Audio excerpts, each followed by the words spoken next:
Buenas tardes, bienvenidos a una cápsula de Cuestio Podcast. En esta ocasión hablaremos de antropología filosófica y nos introduce el profesor Juan de Dios Martínez Losornio. Bueno, hay que entender, digamos, el árbol de la filosofía para tener este símil, este árbol que se va ramificando, pues se constituye por preguntas, y justamente la pregunta fundamental de la antropología filosófica pues es ¿qué es el ser humano? Cuando hablamos de antropología filosófica nos referimos justamente a esta rama que pregunta por el ser humano, pero no desde un enfoque empírico descriptivo como las ciencias duras, y aquí cabe hacer la aclaración que prudentemente en el siglo XIX hizo Wilhelm Dilthey sobre la intención de explicar, de describir de las ciencias naturales, es decir, buscar leyes y causas para lo externo, y la intención de la hermenéutica de comprender. La comprensión implica este método de las ciencias que él llama del espíritu para buscar captar un significado interno, una experiencia vivida, los motivos desde dentro.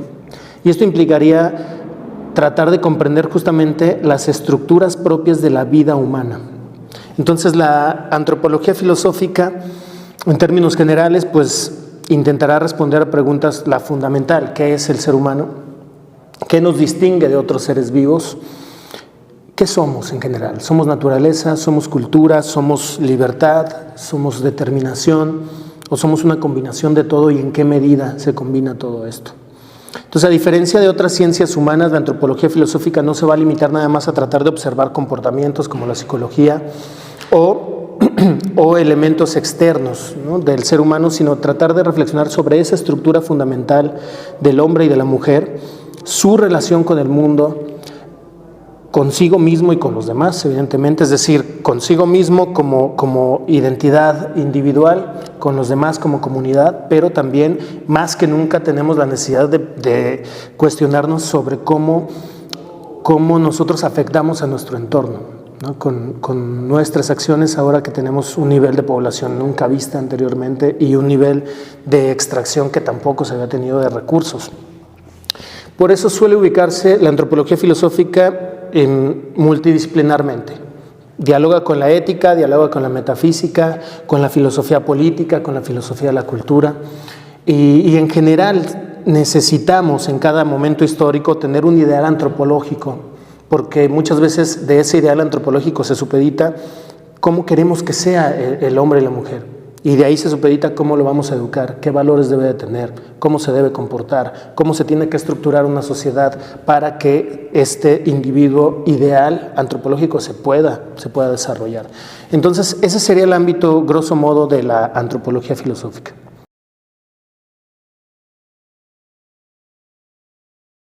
Entonces, históricamente podemos identificar multitud de concepciones del ser humano, desde la definición aristotélica de animal racional. Incluso Platón fue objeto de burlas por parte de Diógenes el cínico cuando definía al hombre como un bípedo sin plumas, y la broma que le hizo Diógenes fue desplumar un pollo y aventarlo a la academia para gritarle, ahí está tu humano, ¿no? Pero en la tradición medieval el ser humano ya es concebido como criatura de Dios, dotada de un alma, que puede encaminarse hacia la trascendencia. En la filosofía contemporánea, especialmente en el entreguerras, pues empieza a surgir una visión más problemática del ser humano. Y sobre todo por las atrocidades vividas en los campos de concentración en el contexto de la Segunda Guerra Mundial, surgen pensadores como Martin Buber, como Emmanuel Levinas, como Viktor Frankl, que padecieron de manera en primera persona estas atrocidades, y surge la pregunta nuevamente, ¿qué es el hombre? ¿Cuál es el sentido? El sentido histórico, el sentido real, se puede decir así, de la existencia humana, el poder, la técnica que se vio reflejada en esos actos calculados de atrocidad. Y entonces surge justamente esta visión de la Escuela de Frankfurt sobre la crisis de la razón instrumental, ¿no? Parece ser entonces que el hombre no es meramente racional o eminentemente racional, sino que hay una suma de otras cuestiones valores que no son eminentemente racionales, que también juegan en el quehacer humano. Y la antropología filosófica del siglo XX pues trata de integrar estas tensiones que se dieron sin reducir al ser humano en una sola dimensión. Es decir, comprender al ser humano como un ser multidimensional que es capaz de grandes cosas, pero también es capaz de grandes atrocidades. Como Jean-Baptiste Vico decía, qué miseria es el hombre situado entre el todo y la nada, ¿no? Es capaz de hacer cosas verdaderamente loables, pero también cosas que no son dignas de considerarse humanas.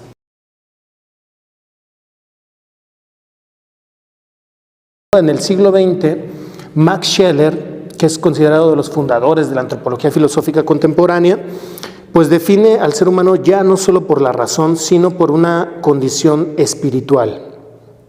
Evidentemente se acerca a los valores del cristianismo, el cristianismo católico, una noción de persona en el sentido cristiano clásico, como aquella sustancia racional de naturaleza individual, y que a diferencia del animal, pues el ser humano es capaz de tomar distancia de los impulsos propios del instinto para generar una nueva escala de valores que oriente su vida hacia lo que se puede considerar un nivel superior, ya no propiamente animal.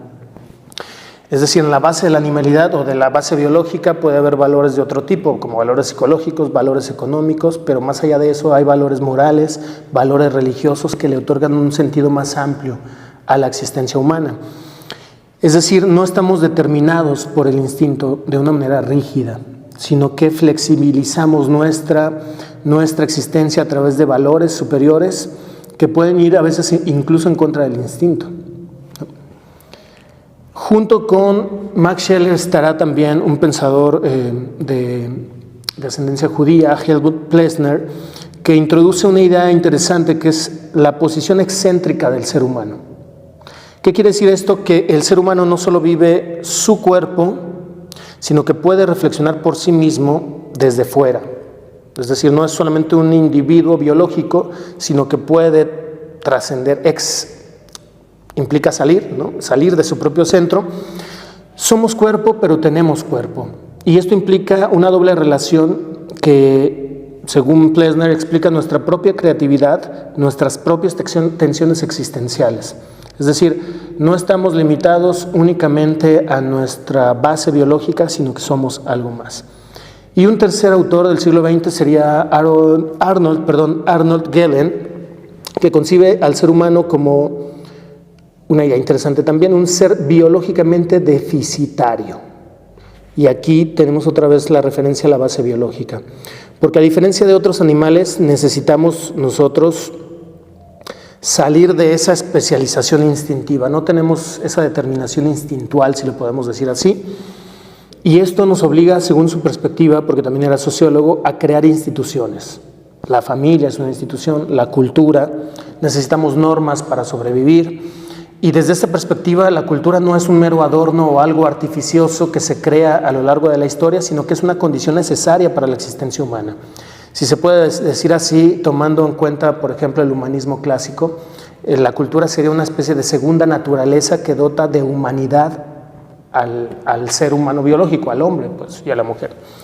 Y desde esa perspectiva podemos ver tres vías de análisis de la antropología filosófica del siglo XX que son muy interesantes.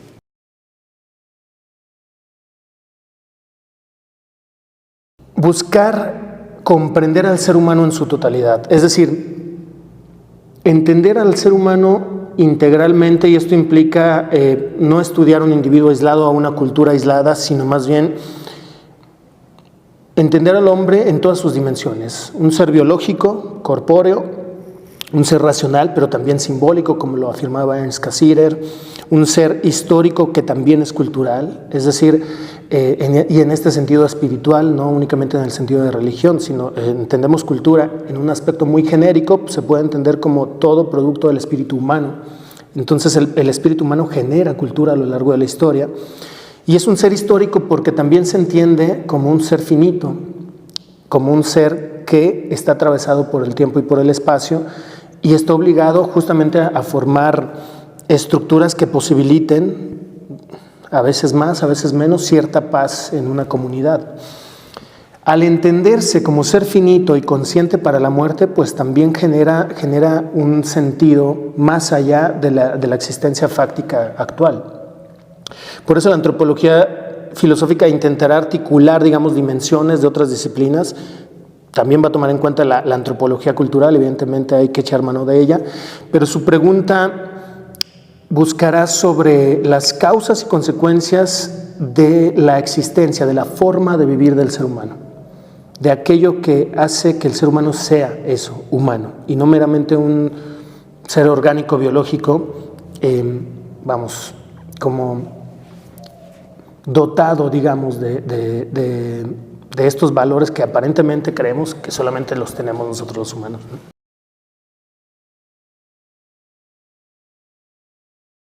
Necesitamos más que nunca la antropología filosófica para cuestionarnos sobre varios aspectos.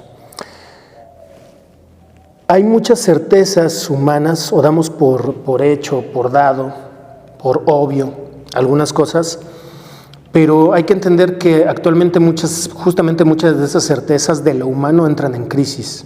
Por ejemplo, con el desarrollo de la inteligencia artificial, no con la inteligencia artificial generativa, sino con la inteligencia artificial que busca este fenómeno de la singularidad, que sea de cierto grado de autoconciencia y demás, ya tenemos un problema para poder definir qué es humano y qué no es humano.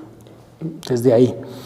Con las biotecnologías y la modificación genética y con la posibilidad de conocer el genoma humano, el mapa completo, y con la posibilidad de que un individuo, incluso antes de que pueda nacer, pueda ser modificado, tenemos un problema también desde la perspectiva de lo propiamente humano.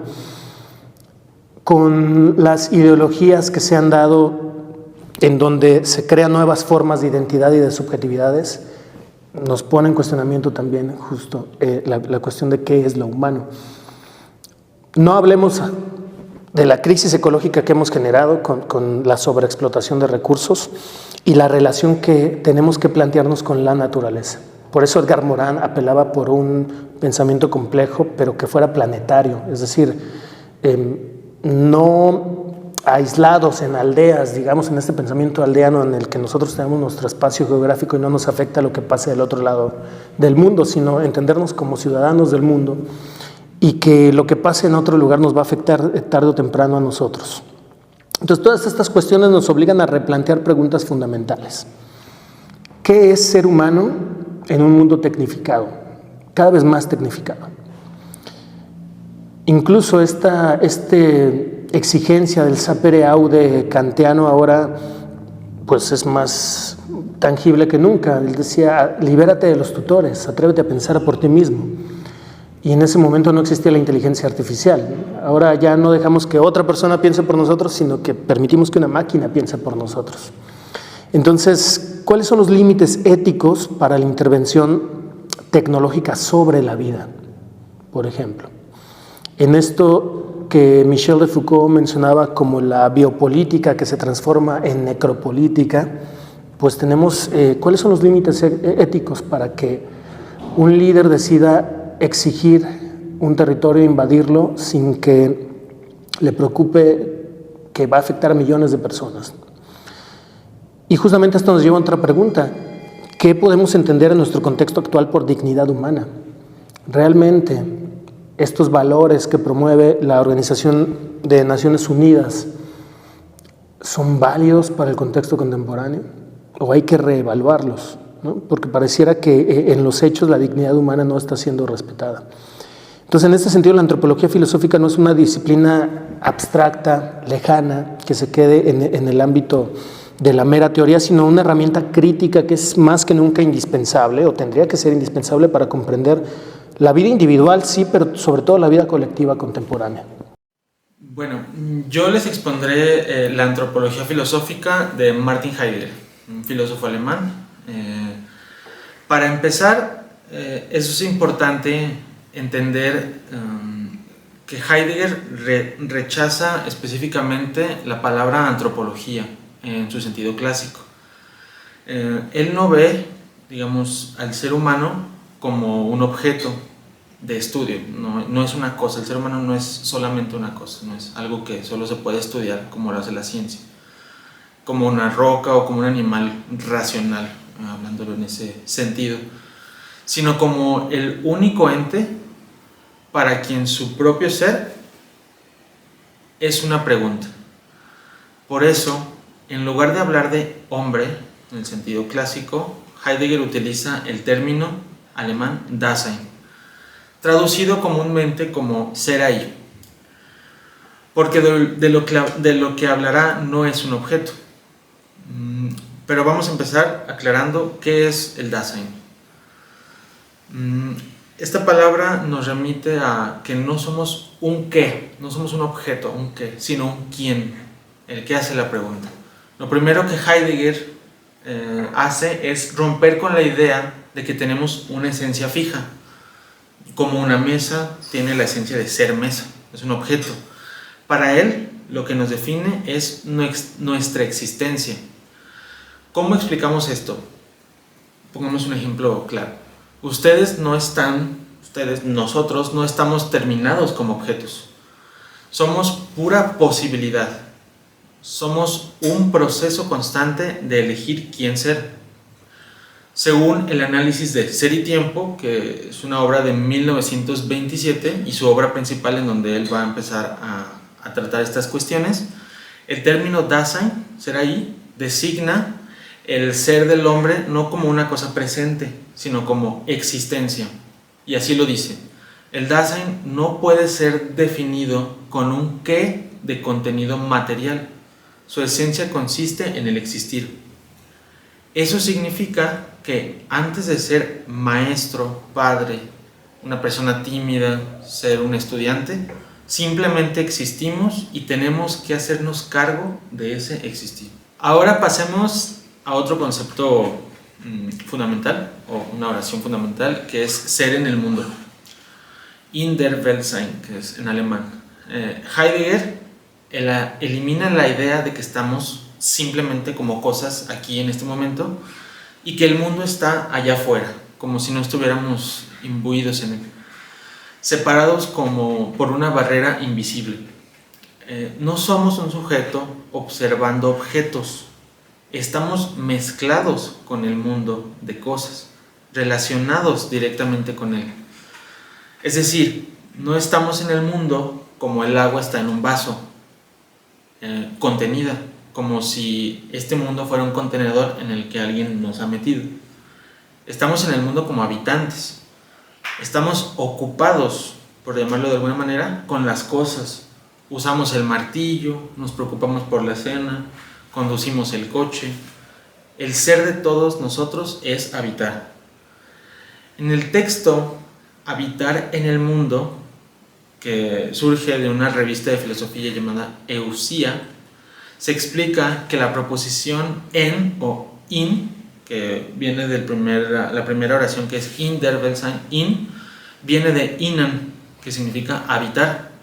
Por tanto, ser hombre significa ser habitante del mundo. El Dasein habita en el mundo y tiene familiaridad con él. No miramos el mundo de forma teórica en una primera instancia, lo usamos. Antes de toda reflexión hay una cuestión práctica, existe una cuestión práctica. Las cosas son útiles a la mano en un primer momento, antes que objetos de estudio. Antes de toda reflexión estamos involucrados, estamos metidos ya con este mundo de cosas. Bueno, ahora hablemos de la cura o el cuidado, en alemán Sorge. Si tuviéramos que definir la estructura básica de nuestro ser, Heidegger diría que es la cura, traducido muchas veces como cuidado o inquietud. Es decir, nunca estamos estáticos, siempre estamos cuidando de algo, estamos arrojados hacia el futuro mediante proyectos y metas y cargamos con nuestro propio pasado, así como nos enfrentamos con el presente.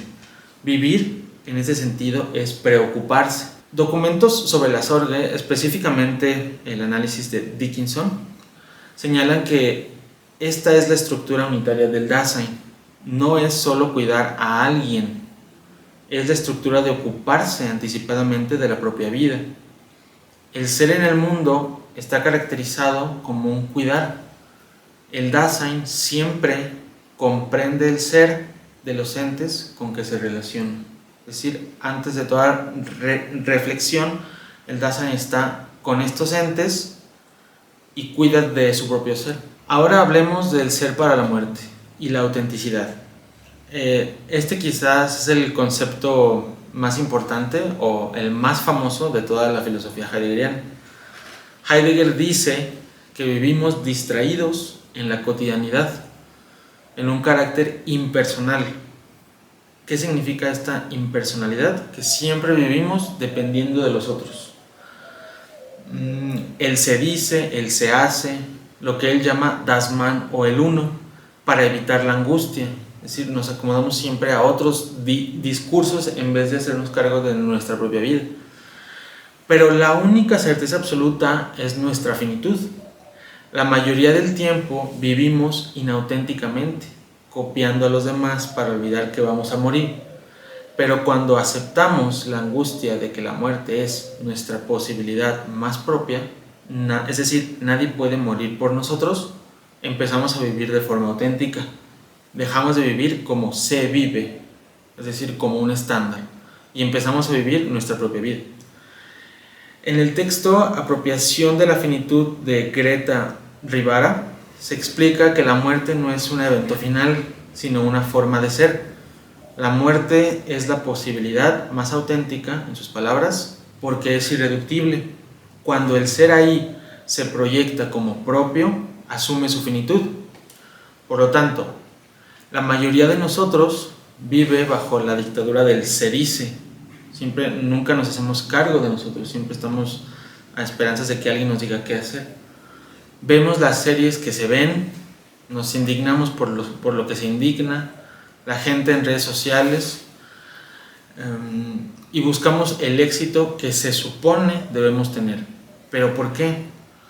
No porque seamos ovejas tontas, de alguna manera, sino porque es un tranquilizador, funciona para tranquilizar nuestra propia angustia. Si sigo a la manada, al rebaño, al grupo y me equivoco, la culpa es de todos y no de uno. El giro que da Heidegger en esta última parte es darse cuenta de que la angustia es el único momento de lucidez. Cuando sentimos esa ansiedad profunda de no saber qué hacer con nuestra vida, ese sentimiento no es una enfermedad que tengamos que curar. Más bien es nuestro propio ser que nos dice, nuestro propio carácter que nos dice que tenemos que hacernos cargo de nuestra propia vida. Por lo tanto, Heidegger nos enseña que nadie puede morir por nosotros, lo cual implica que nadie puede vivir por cada uno, sino que cada uno tiene que hacerse cargo de su propia vida.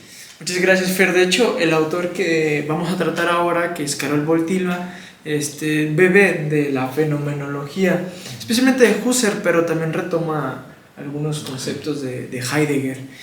Bueno, como ya les mencioné, vamos a hablar de Karol Wojtyła, más conocido como Juan Pablo II, pero para reconocerlo, tener un bagaje intelectual de él, pues yo, a consideración del gremio de fenomenólogos, lo consideran también como un gran pensador del siglo XX en el campo de la antropología filosófica, porque su reflexión acerca del ser humano no es una abstracción simplemente con presupuestos, digámoslo así, dogmáticos o ya preestablecidos, sino se pueden ver en sus obras Amor y Responsabilidad, Persona y Acción, o Persona y Acto,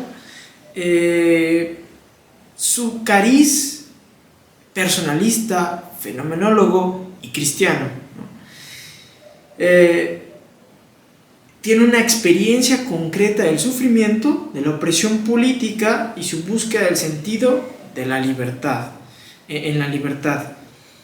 Encuadrarlo un poco más, Wojtyła nació en 1920 en un pueblo de Polonia llamado Ładoś, en un mundo en ebullición, la muerte temprana de sus padres, la ocupación nazi y después la comunista, le marcaron en su sensibilidad filosófica y espiritual. El haber cursado el seminario de manera clandestina, haber sido perseguido por la KGB, todas estas vivencias le hicieron plantearse la cuestión de la dignidad humana frente a sistemas que instrumentalizan al hombre. Y junto a su formación sacerdotal, Wojtyła se educó intelectualmente dentro del pensamiento thomista. Digamos que uno de sus formadores fue un dominico o thomista muy agudo llamado Henri Lagrange, y también descubrió la fenomenología de la mano de Max Scheler, o de los escritos de Max Scheler, un camino para dar razón y experiencia a la vivencia del sujeto. En Scheler encuentra algo muy especial. Encuentra la subjetividad del sujeto unida a la objetividad, es decir, encuentra una antropología que combina la objetividad del ser con la subjetividad de la conciencia. Ahora hablemos del centro de su reflexión, ¿sí? La persona como un ser irreductible. Para Wojtyła o Juan Pablo II, la persona no puede ser abarcada por aproximaciones biológicas, es decir, no hay un determinismo biológico, sociológicas o económicas.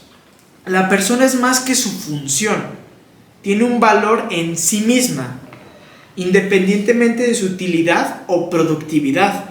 Hay un rechazo de la postura utilitarista en este sentido.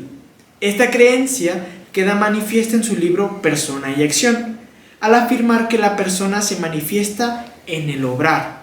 No solo obra, sino que obrando libremente se determina a sí mismo y se hace.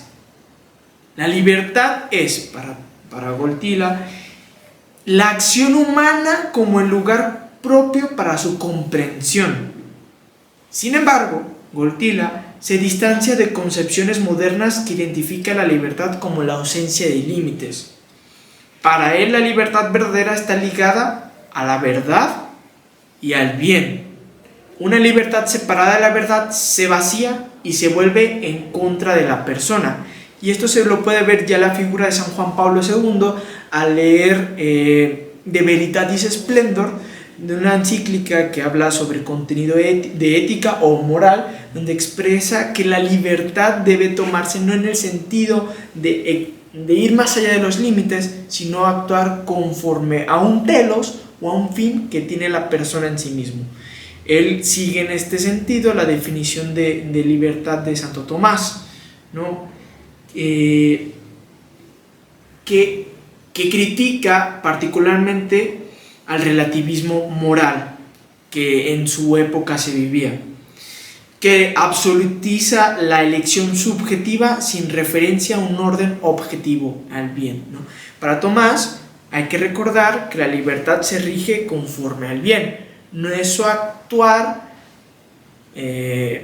sin medida, sin límite, sino es actuar conforme a un fin. Un ejemplo de ello es, pensemos en un pez. Un pez no es más libre volando, sino estando en el agua. Es decir, tiene un fin, y ese fin podríamos decirlo, eso es un ejemplo burdo, pero podemos decir que el pez es más libre estando en el agua que volando. Lo mismo para Wojtyła y Tomás, que el ser humano es más libre siendo persona, en este sentido, que tratando de buscarse otro sentido, o extralimitándose o querer ir más allá de sus capacidades. Ahora pasemos al apartado donde sí. Otro rasgo de su antropología es el amor como don de sí, inspirado en el personalismo, o podríamos decir también en la deontología de Kant. Wojtyła sostiene que la persona se realiza verdaderamente cuando se entrega libremente al otro. Amar no es sentir ni poseer, sino reconocer al otro y afirmarlo en su singularidad. De ahí su famosa afirmación: el hombre no se encuentra a sí mismo, sino en la entrega sincera de sí. Esta idea articula su visión ética, su reflexión sobre la sexualidad y su comprensión de la comunidad humana. Esto es importante saberlo porque también es agudo en la crítica al utilitarismo. Pensemos en lo siguiente, en una pareja de enamorados. Al momento de establecer este criterio, este don de sí, este darme al otro, dejamos de ver a la persona como un medio para un fin. Ya no recurro a mi enamorado porque tengo que adquirir o satisfacerme de ella y yo por eso me entrego de cierta manera o doy ciertos respectivos cariños o caricias por obtener algo, sino yo actúo en pro de esa persona no por la obtención de algo, sino porque quiero darme, quiero agotarme en ella. Entonces, esto es una visión contraria al utilitarismo, es amar a la persona por la persona y es la entrega desmedida de uno mismo. ¿Sí? Esto es,